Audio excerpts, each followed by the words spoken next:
J'ai été présentée, alors merci beaucoup, Ahmad. J'aimerais aussi vous accueillir, vous dire la bienvenue et je pense que le panel, ça s'appelle en fait Why Hope and Why Now? Petite correction. Et j'aimerais remercier Printemps numérique aussi pour cette invitation, et en particulier Erandi Vergara, qui est commissaire de l'exposition sous le même titre, qui ouvre ce soir à Anthéisme. So I'll switch to English. This is going to be a bilingual panel. So we're going to have interventions in French and in English. We are invited here today to reflect on the present ecological moment that urges us to reflect on creative imaginaries for the future, on how contemporary artists and thinkers engage with pressing contemporary issues like climate change and the associated political crisis. And for that we have three artists, and I'll proceed to introduce them. We have Leila Zelli. Je t'invite à prendre place. Leila est une artiste visuelle née et grandie à Téhéran en Iran. Elle s'intéresse aux rapports que l'on entretient avec les idées d'autres et d'ailleurs, et plus spécifiquement au sein de cet espace géopolitique, souvent désigné par le terme discutable de Moyen-Orient. Merci. Ensuite, Dayna, qui a pris place, déjà merci. Dayna Danger is a two-spirit indigequeer Métis Solto Polish visual artist currently based in Jajage, Monianyang, or so-called Montreal. Their focus remains on indigenous and Métis virtual and erotic sovereignty. And then colleague Navid Navad, also an artist, born and raised in Téhéran, is a Montreal-based and disciplinary composer, tabletop cosmologist, and artist researcher who investigates the forming, giving potential of chaotic material processes in search of collaborative ethos for playful sense-making with ecological indeterminacies. And we're going to be talking about chaos and indeterminacies in the light of contemporary ecological and political crisis. So I wanted to start with a question that gives you the opportunity to elaborate more a little bit about your practice, about why you're here, and what brings you to speak of these issues as an artist. And so my question would be, how do you, as Montreal-based artist, situate your artistic practice in such large and complex issues of the current political and ecological crisis? And what has been the drive for you to delve into in common and such intricate questions? I would start with you, Navid, because your work is precisely about this complexity, like we said, chaos and indeterminacies, about navigating and co-creating, I think, amidst this context. So how do you situate your practice in these? As an artist researcher, I go back and forth a lot between philosophy of sciences and technologies to design practices and then to art making. And all of it is a form of art making, as in all of it speculates of how we should live with one another. So I try to diversify and widen issues by thinking critically about the concepts that I try to enact at every stage, not just the final product. So then often that results into long-term projects that last like 4 years, 5 years, 3 years of research, an investigative process leading to research creation and eventually production. To be concrete, my artworks take the form of performances, interventions, and installations. They're often participatory. So I try to put various forces into play with one another and give voice to all sorts of agencies, human or none, where people get to improvise new ways of being and becoming with one another, forming a unified form of co-expression, put very generally. So that provides insight into sciences, arts, and philosophy, which I contribute to in various forms as I wear different hats. And at Concordia University, I co-direct a topological media lab where some of these issues are opened up, where we invite people from all sorts of disciplines to join us and co-investigate with us. Mm-hmm. Thank you. And Dayna, your work specifically, it goes headfirst into the complicated dynamics of identity, gender, oppressive social systems constructed on relations of power, which are also very complex and ever-changing dynamics. Did your work take you to explore these themes, or rather is your identity what brings you to create in ways that directly address these issues? That's interesting because I think, and then there's been a lot of other Indigenous thinkers before me who have really thought about the way that when we would want to just like make art or create or whatever that looks like, there's always this very political thing that's attached to it, and it's something that we can't like let go of, or it's just always going to be placed like on us. And so for me, what's really interesting is that when I'm looking, I'm so interested in what that visual culture looks like, and especially for queer Indigenous people, when the idea is that we are able to see each other, and we have been very invisibilized on our lands because of colonialism, because of all, and also because of those impacts in our community that we are invisibilized. And this is also just like a generalization to put the context of like why I'm so interested in lens-based works, and then beyond that as well, that the lens base opens up these larger conversations that I want to have, because I'm really also interested in these ideas of challenging, our perceptions of gender, what is a two-spirit person supposed to look like, and the fact that often we haven't had controls over our narratives, what that visual narrative is. And so for me, I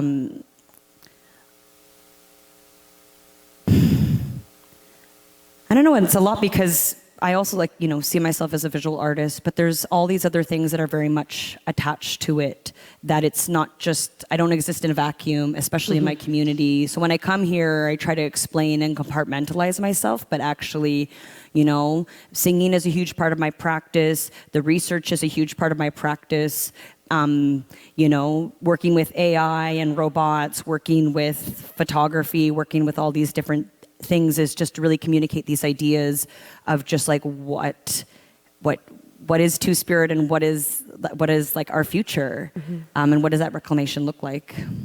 Can you give us a short input into the work that you have in the exhibition? So this work is really about what does it mean.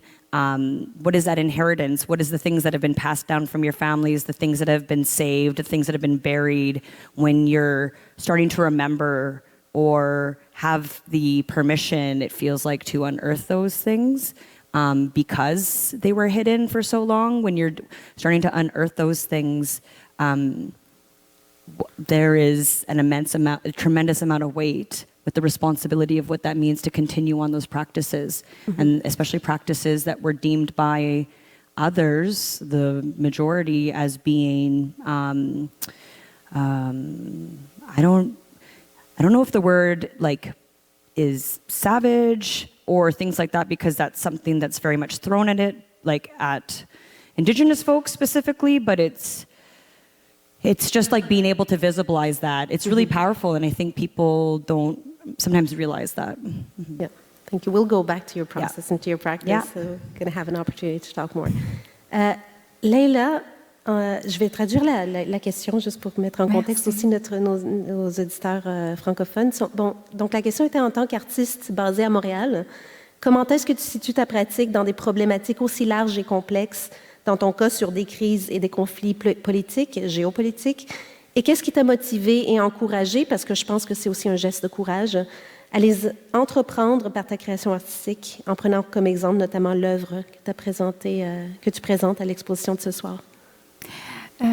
Comme tu l'as déjà mentionné, je suis née à Téhéran, en Iran.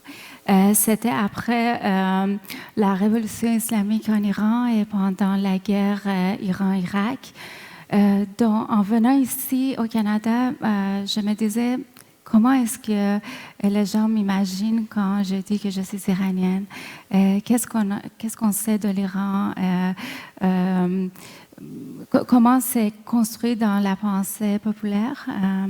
Donc, avec la liberté d'expression que j'ai découverte ici au Canada, je me suis pensée sur les questions d'identité, comment l'autre, à travers l'histoire, a été imaginé, pensé, construit, représenté à travers les images médiatiques, mais aussi à travers les récits dans toutes les sphères sociales.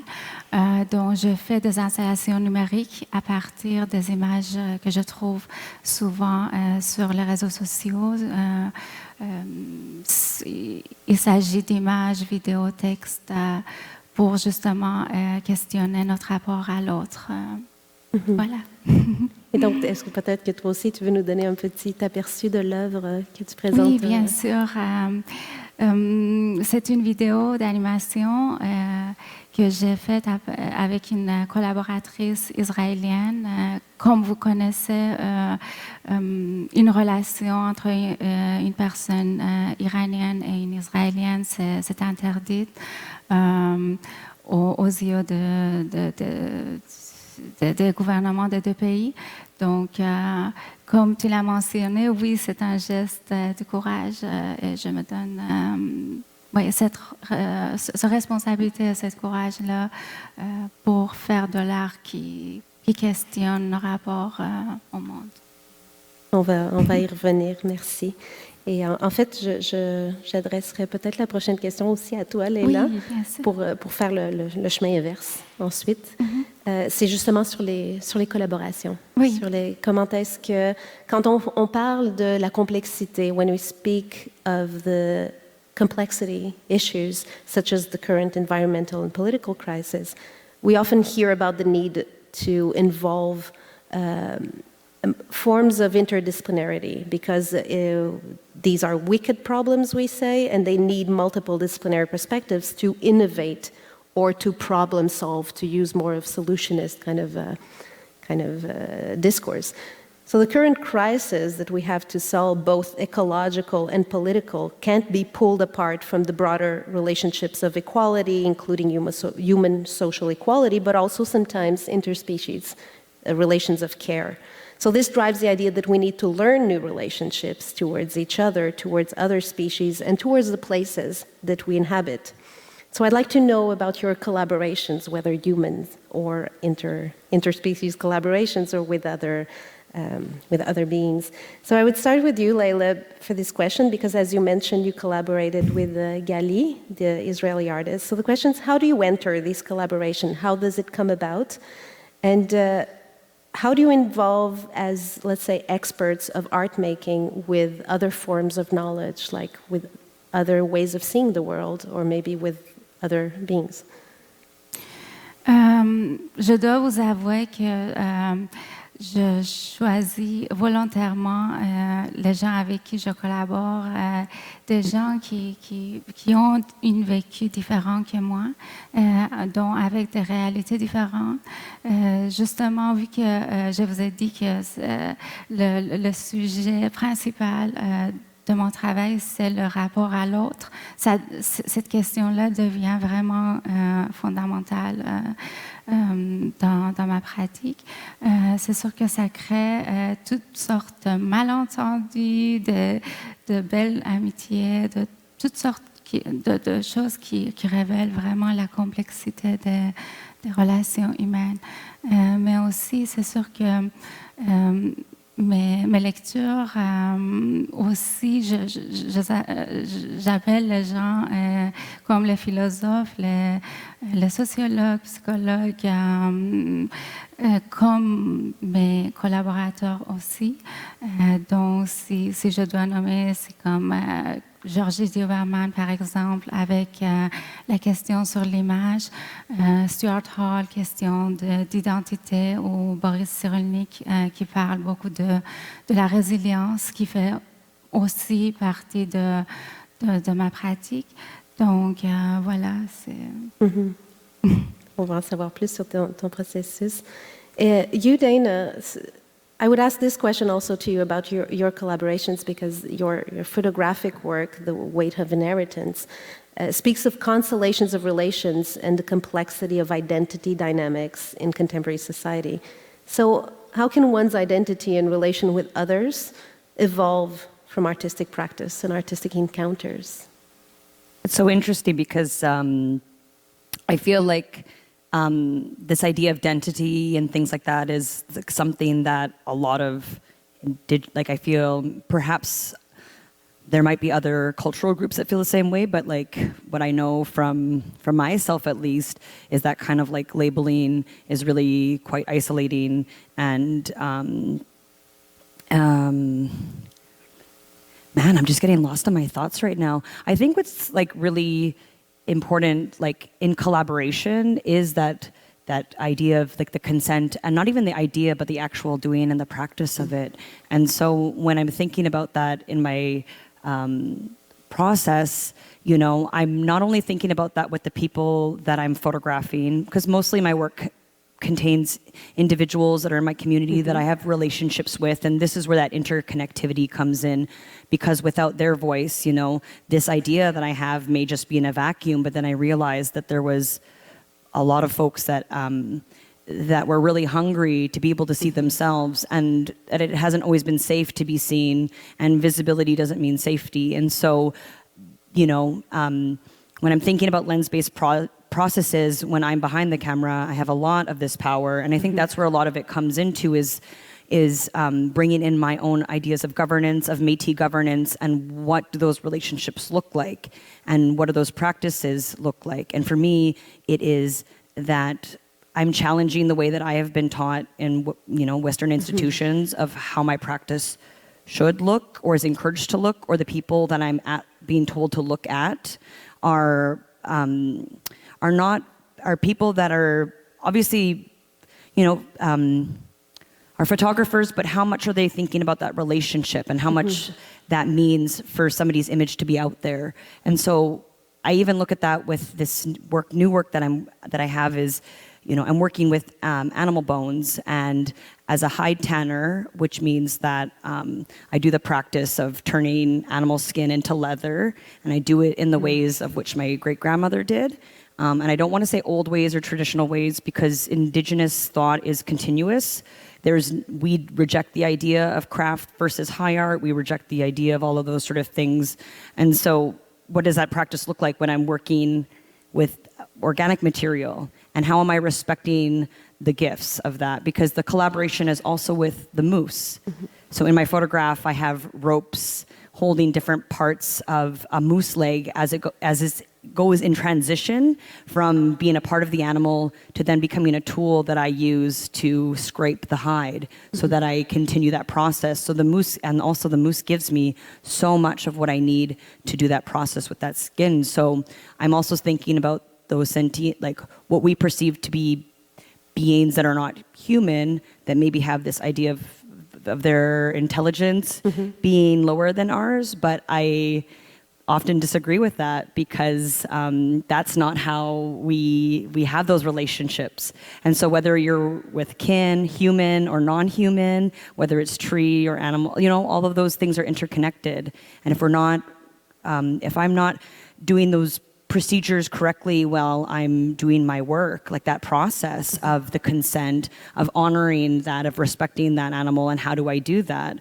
For me, then it's just as extractive as like any other process, and it seems maybe silly to some to be like, why would you do this with an object? But for me, it's like a belonging. That's a relative. That moose gave up its life so that I could eat, so that I could have thread, so that I could have make toys for my children, so that I could have shoes, like, you know, all those things, and so that I could make art. Yeah.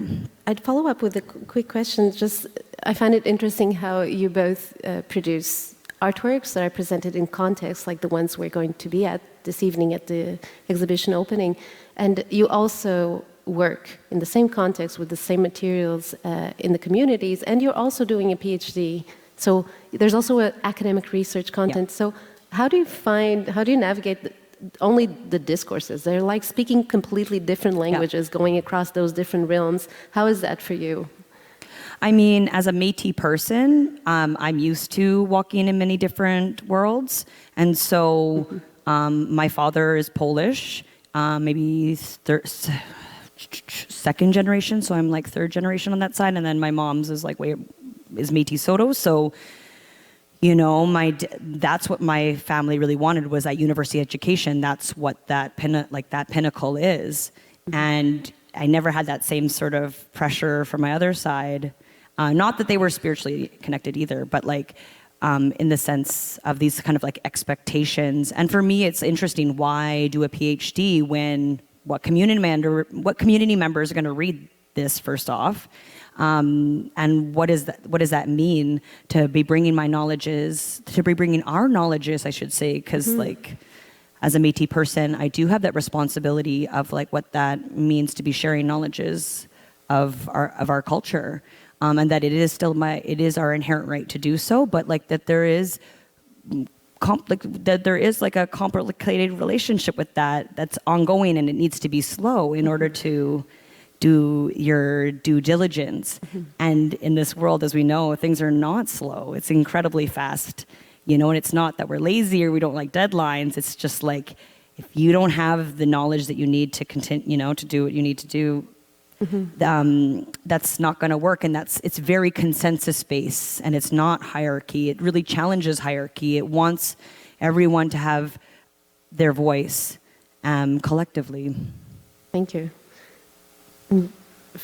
I'd continue with this question of collaboration to you, Navad, just because your collaboration, the way I see it in relation to your practice, is different somewhat from the practice of Leila and Dayna. So you are a self-proclaimed anti-disciplinary artist researcher, but you also are tackling these very complex themes, and your work opens into other types of collaboration. So not necessarily the human type or the human social type, but maybe also, but with unpredictable media, materials, and behaviors and matter that has agency, and sometimes living organisms.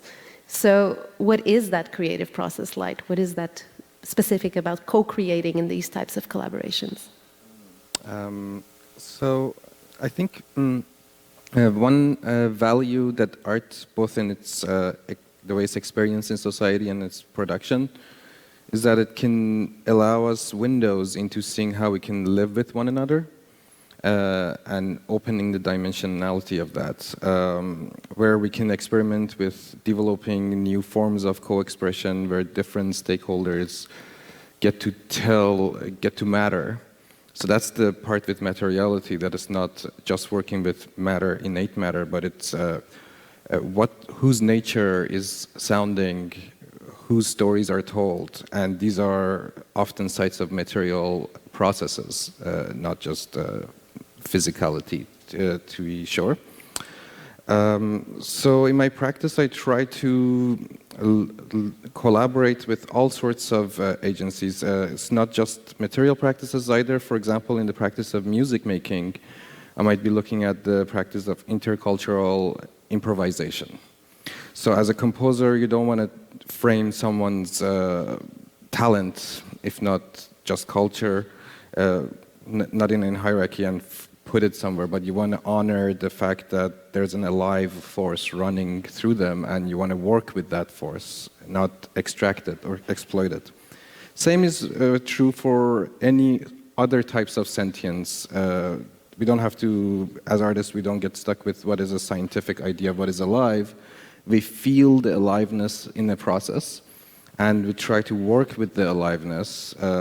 You could take something that's alive and frame it, so that's perceptual framing, but you could also harness it and extract it, but you could also merge with it, give it a voice, and start negotiating how together you could gain a way of futurity.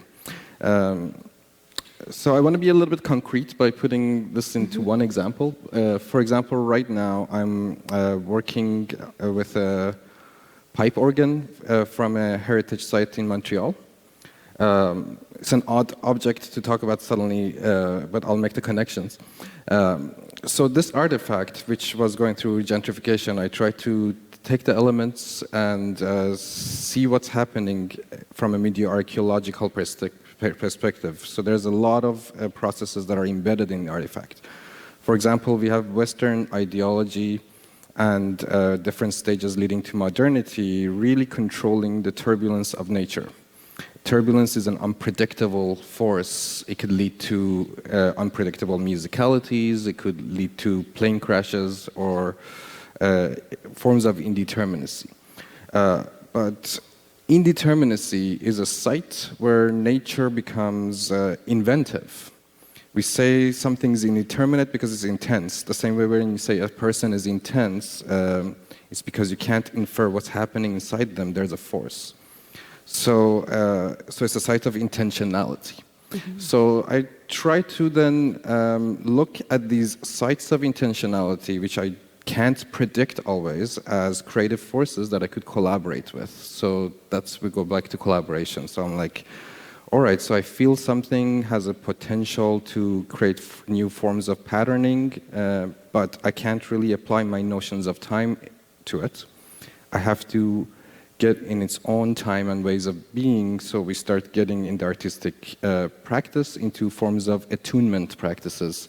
How we let go of our, let's say, the colonial backdrop of our ways of perception and capitalist modes of production, and attune to things that could have a voice and try to work with them, not against them, not frame them.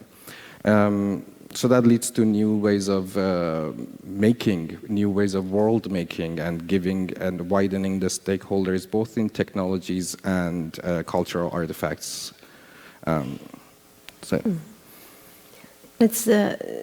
very. I feel that's a very contemporary way, or a lot of artists in your group, or I would say a lot of emerging artists are innovating by relinquishing this authority over the matter and the media, and being like it touches on notions of authorships that are no longer, and compared to how they used to be. And I feel, maybe the question is for all of you, I feel that there's a certain attractiveness from you, and we can see that in the exhibition, to work with media and with beings or matter that you can't completely control.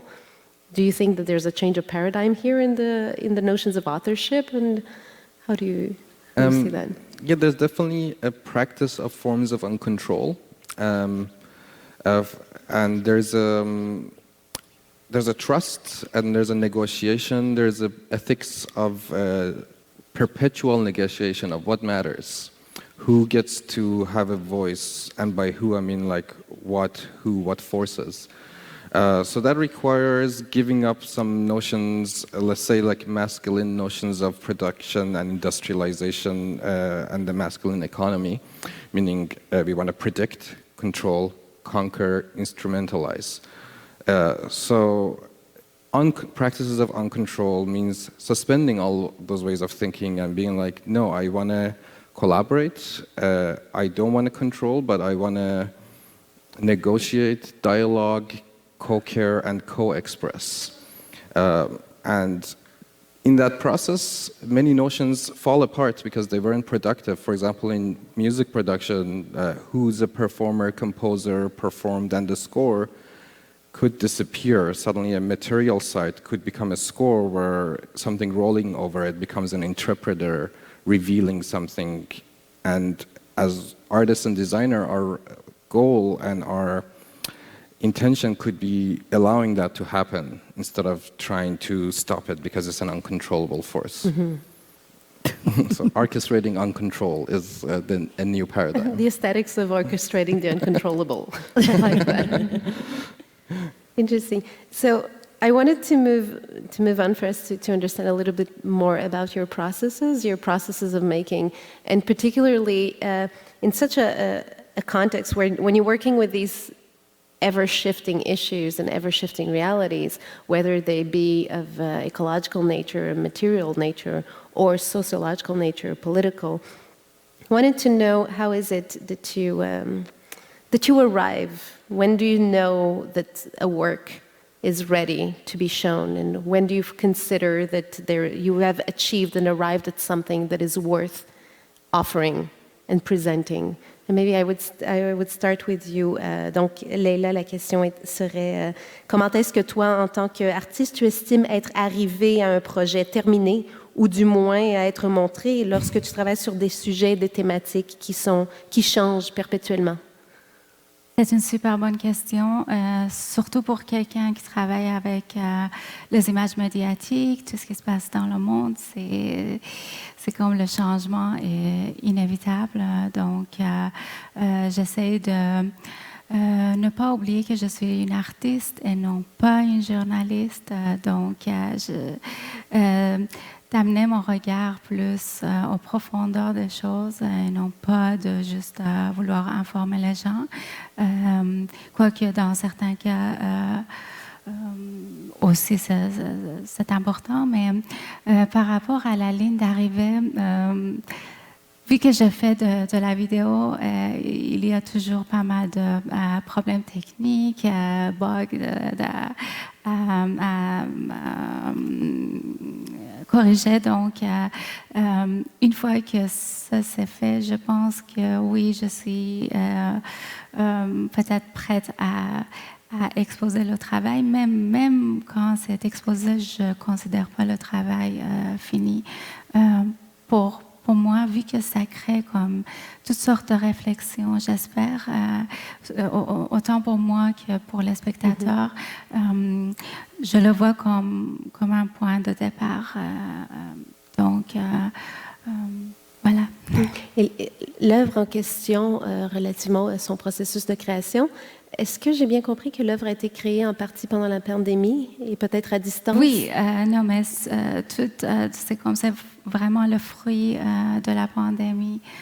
Donc, ça nous a permis d'être en contact à tous les jours, moi et ma collaboratrice, malgré la barrière de la langue, mais aussi la différence d'horaire, parce qu'elle habite à Berlin. Donc, nous, on voulait réussir à finir un travail. Donc, oui. J'ai hâte que vous le voyez. Et donc, l'animation en tant que telle, vous avez aussi échangé des médias, échangé des portions, des parties des textes? Oui, totalement. C'est devenu complètement numérique, même au niveau sonore. So what about you, Dayna? When do you consider, because you work in multiple media, like lens-based media, yes, is often present, but you shift quite often. You touch on performance, installation, like whatever I can get my little hands on, for sure. When do you arrive? Because I find it intrigues me that for artists such as yourself, that is constantly like immersed in these like ever-shifting realities, the discourses, the news, everything seems to pertain to your work. So when do you consider that you arrived at something that now you consider to be worth showing and stabilized, at least for some time, to be shared at that moment? No, for sure. I think that's a process too, because for me, I'll have bodies of work that will span a decade, or that I have some even simultaneously. When I'm thinking about an idea, there's usually some sort of structure or some sort of pattern. Like when I was working with Big Uns, which this criteria of Big Uns was the specific lighting setup, you had to be naked and you had to have an antler in front of your crotch. And baby oil. So those were the only 4 things that were standard. And there was also, and that was really, it. And so that really, I really love being immersed in those processes too, because it really lets the ideas flow, because that was created in, say, 2011, and we're here at 2023, and I have like over maybe, I would say about 70 portraits in that series. And they span, like time and space. And for me, it's just part of that continuum of just, of that work and that revisiting. And it's interesting because for me, when I'm speaking about these deadlines, these are those things that when you say, as an artist, you're invited to an exhibition, there is a time when the show will be open. So you need to have your work in before that. Otherwise, it doesn't happen. What's the point? And for me, there's a lot of this pressure and all these other obstacles that sometimes it takes for us to be able to arrive there? What does it mean for me to be in my head in a good space to be able to produce this work? Do I have the means to produce this work? There's all these other factors that are happening at the same time. And I'm okay, like, which is interesting because as I do these things, I've been known to go in the past and rechange names and change different things. And that's like, I'm like an archivist nightmare because it's, my series used to be called Masks, and then it's kinship masks. And then it's, as the idea sits with me, it's in my body. It's hard for me to kind of like cut myself off from the work to think of it as this abstract thing, because it's not. It's very much growing with me, my understandings, and the longevity, and that when I've shown work in process too. I've shown work, like I've shown my masks half beaded before because I wasn't able to beat them in time. They take over 300 hours to complete. And so I was really interested in showing all of that process. So there's multiple iterations of one mask as it changes. That individual that's wearing the mask in my work changes over the years. Our relationship to each other changes. And I really like to include all of that in there. And it's very much the symbolism, anything that's used in the work as well comes from all of that. And I never work in that thing where it's like start to end. Usually by the end, I'm like, oh, that's why I was doing it. I really do leave a lot to the gut instinct, because we've been, as artists, we've been practicing. We know ourselves and our processes. So being able to trust in that and also resist this idea of this is final. This is it. That doesn't make sense to me. Unless it's in the ground buried, that's when it's done. And show deadlines. Yeah, at least once. Can it exist out in the world? If nobody ever sees the art, does it actually exist? Interesting. I found that very interesting that you revisit work, you rename it because your thought has evolved and your idea about the concepts that you were tackling at the time have changed. And that's really iterative, and that is an archivist nightmare. It is, because you look back and you're like, actually, this was also going on. There's a lot of things that can be revealed, from present you when future you is looking at past you. You're like, wow, it's like this decoding that happens that you're, because these ideas are not coming from nowhere. Like in our practices and in our culture, we say that we are connected to however you would call God, creator, spirit, whatever, there's this conduit sea that you're passing on this knowledge, but it's not just you, it's your whole community. Yeah. And that it has to be done in that right way, because anyone could say whatever, this is coming out of me, anyone can say that, but there's a real responsibility for saying that. And I think that's something sometimes in Western art that people, certain artists don't have to sometimes think about that, of what that means for your community, and the responsibilities. And I was wondering, at some point, in order to have such intricate machines, because I've seen some of your works, and they seem to me very intricate and very work, both technically and in terms of reflection. And so what is your process towards arriving? And do you ever consider that you've arrived when you're working with indeterminacies? No, it's those moments are driven by deadlines. Sometimes they're self-imposed because years go by and you're like, okay, I'm still here. I think there was someone, I think it was Da Vinci or one of the alchemists that said artworks are never finished, they're abandoned. I feel like that's very true. So I try to, arriving at deadlines, wrap it up and make it do what it needs to do. But and these are long-scale artworks. So when you spend 5 years, you don't want to show something once or twice. So it's almost like an artwork becomes a political platform where you just put it out there and it lives on. So I try to create works that are moving into the future. I try to do this more. I try to create works that are able to constantly readapt and reattune to their new situations. And I try to create the artwork itself in a slightly modular way, so then 5-6 years of research doesn't become something that's presented in one way, where I can build on it slowly and readapt it to different situations. and that helps me to have these long-term streams that they become research and thinking-making platforms for me, not artifacts that are finished. So despite their look, they're actually, in fact, never finished. Okay, interesting. Yeah. I'd like to finish, because after this we're all headed to the exhibition, as are all of you. So I'd like to finish this panel to go back to the central concept of the exhibition, that is hope. And I'd also like to throw at you a little bit of a devil's advocate kind of positioning to see what do you think about that. So I found it evoking hope, and not only I read a little bit about the notion of hope in art. So I found that evoking hope in the title of the exhibition was quite provocative to the mainstream, once again, solutionist views on the contemporary crisis that we are facing. So skeptics of this will say that hope alone will not lead us to the more sustainable ways of living that we need to only begin to better our faith.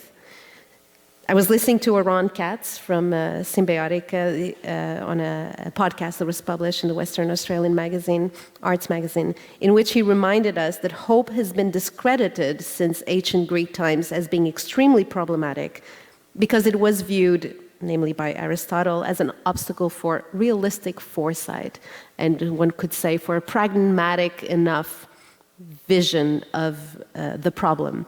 So what do you think, as artists, what do you think of hopefulness as a creative force to be and live better here onwards? It's a very meta question, so maybe you can think about hope in terms of your own practice.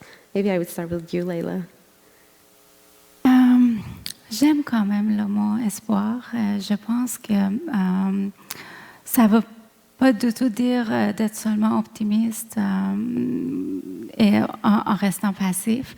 Donc, c'est vraiment c'est un moteur d'action, je pense. Et si vous me permettez, je voudrais quand même souligner ce que les Iraniens vivent aujourd'hui en Iran. On voit que l'espoir vient du désespoir. Et ça va vraiment avec... c'est le synonyme de la résistance et de la résilience même. Donc, si je veux retourner au travail artistique, comme vous allez voir ce film d'animation, oui, ça avait été fait pendant la pandémie où à chaque jour on espérait voir la fin de la pandémie, mais aussi nous deux, les collaboratrices, on avait cet espoir de montrer comme un exemple de changement avec ce travail. Mais donc, le sujet même du film est un peu autour de l'espoir, mais d'une manière active. I'm going to mix things around. Navid, what do you think?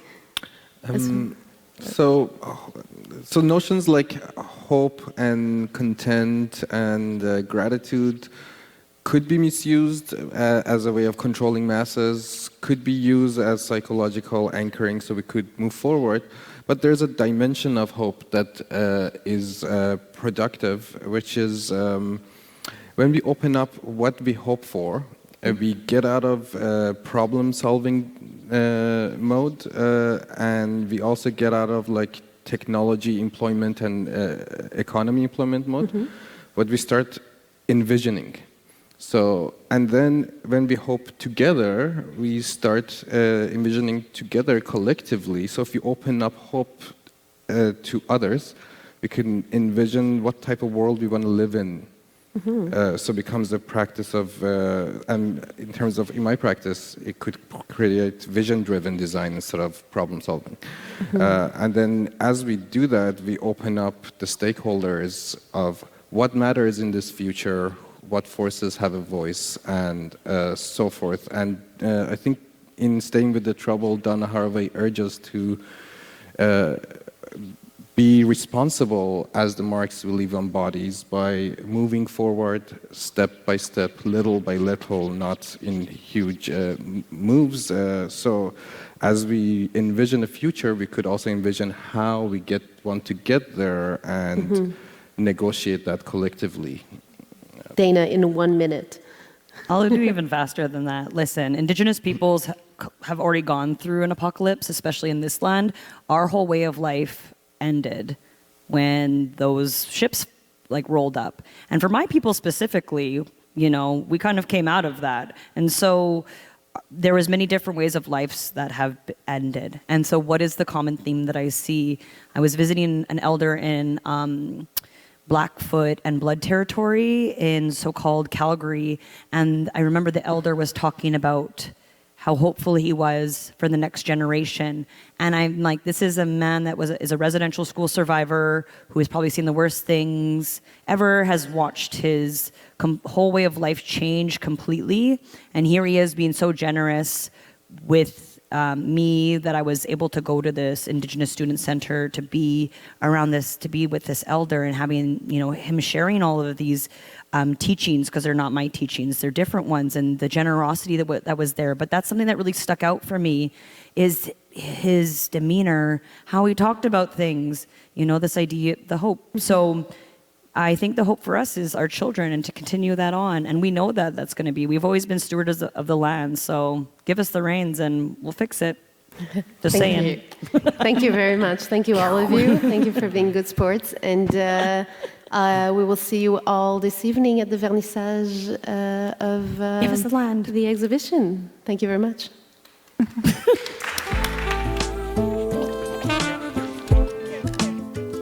Alors, un grand merci aux artistes qui sont venus partager avec nous et échanger avec la modératrice Manuelle. Alors, merci à Dayna, Navid et Leila. On parle d'espoir, on parle d'avenir, et c'est des messages inspirants qui viennent d'artistes, et aussi des messages qui nous font penser et réfléchir, parce que c'est sûr que on vit des moments assez spéciaux en ce moment en tant que société, et d'entendre la voix, les opinions des créateurs d'ici. Bref, j'espère que vous avez autant profité de cette séance que moi. Alors, nous allons prendre une toute petite pause et nous revenons dans une dizaine de minutes avec une classe de maîtres. Alors, restez proches, allez prendre un petit café et revenez nous voir. À tout à l'heure. À tout de suite.